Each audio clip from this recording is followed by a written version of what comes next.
Welcome to The Jeweler's View. I'm Courtney Gray. I've spent nearly 30 years in this industry, running schools, doing custom work, coaching, consulting, and working with makers at all stages. Over time, I've started to see the patterns, the things that actually move a creative career forward, and the things that can quietly hold it back. I built this podcast to cut through the noise, less time in your head or down the research rabbit hole, and more time building something real. Let's get into it. Sometimes we think growth starts after we buy the thing, the next thing, the better camera, better lighting, the upgraded bench, the perfect logo, the matching packaging, the more professional setup. And listen, sometimes those things genuinely help. They are important. But I've also watched creativity completely stall out inside fully equipped studios. And I've watched beautiful work emerge from folding tables, kitchen counters, spare bedrooms, telephone booths in Africa, and tiny corners carved out between real life responsibilities. Meanwhile, creativity is sitting over there, tapping you on the shoulder, saying, what if we just started with what's already here? Welcome back to The Jeweler's View. I'm Courtney Gray. And today I want to talk about resourcefulness, momentum, and the strange way that confidence actually gets built. Because I think a lot of makers are waiting to feel ready before they begin. And most of the time, readiness shows up after movement, not before it. I think almost every creative person has had some version of this thought. I'll really start when the studio is cleaner, when I have more tools, when my photography improves, when I understand social media better, when I finally have enough inventory. This is when I hear a lot. When my branding feels cohesive, when I know what the hell I'm actually doing. And again, none of those goals are bad. Trust me, you're not alone. There's nothing wrong with wanting better systems or better tools. But sometimes we accidentally place our creative life behind a gate that just keeps moving. And the hard part is from the outside, it can look incredibly responsible. You're researching, planning, learning, preparing, but perfectionism can wear a very responsible outfit. Sometimes what we call getting ready is actually fear of being seen before we feel fully formed. And jewelry has a way of amplifying that feeling because our work is so incredibly personal. You're not just showing a product, you're showing your taste, your skill, part of your identity, perspective, your attention to detail. Of course, that feels vulnerable. Some of the most resourceful jewelers that I know did not start with dream studios. They started with whatever they had access to. A tiny bench setup, one torch, a folding table, a window for photos and for ventilation sometimes, simple displays found around the house, limited inventory and materials. Honestly, sometimes constraints can sharpen you. They force creativity. This is what I love about camping.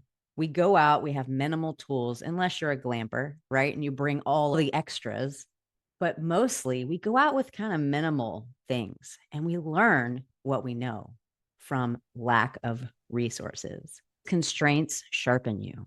They force creativity. They make you solve problems differently. They help you notice what actually matters.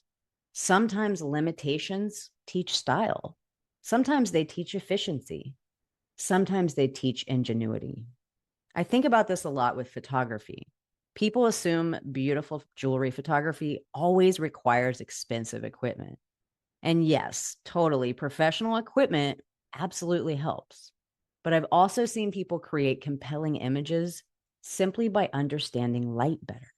Window light, clean backgrounds, intentional composition. Not perfect, but intentional. There's a difference.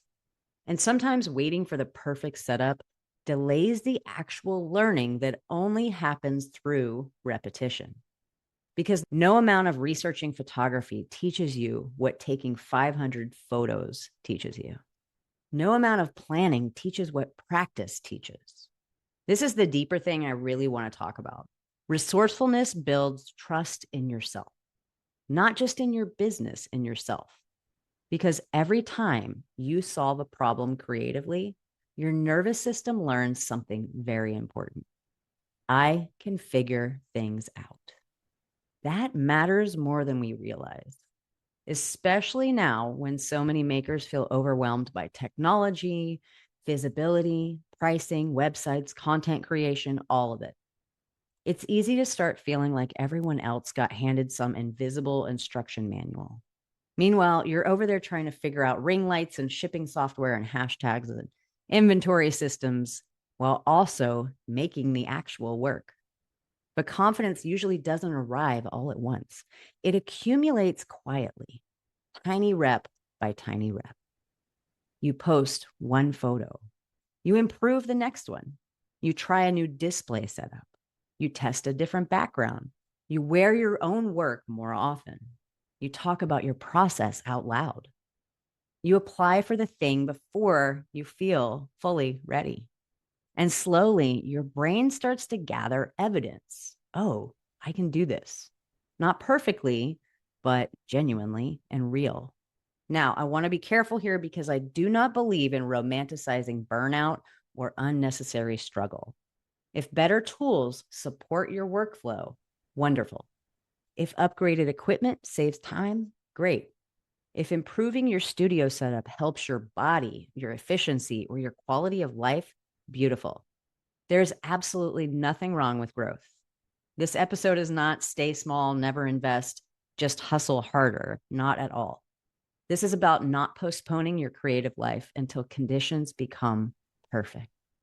Because perfection is a moving target, my friend. And sometimes we think once everything is finally set up, then I'll feel confident.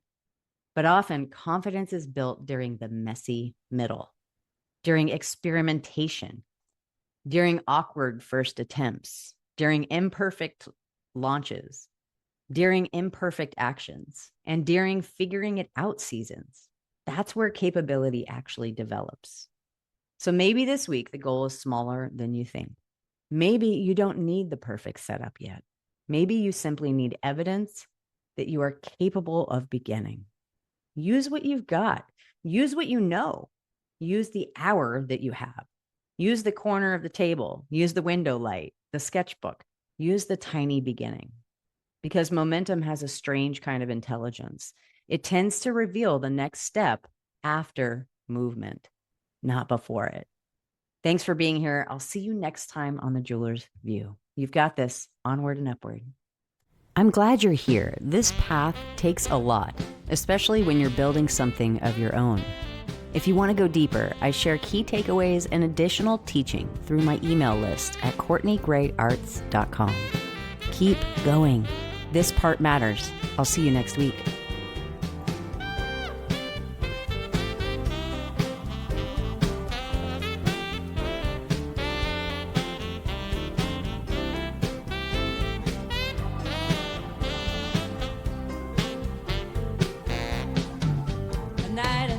Singing bowls and stories untold.